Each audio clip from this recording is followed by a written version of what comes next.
Здравствуйте, друзья! Заехал к нам Hyundai Accent 2011 года со скрипом сзади. Прокатились на нем, шум из багажника. Значит, решили разобрать, посмотреть, вдруг это трещинка где-то по кузову. И да, так и есть. Вот одна.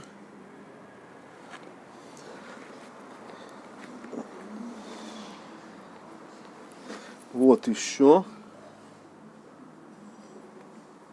Так, здесь вряд ли. В общем, будем ремонтировать.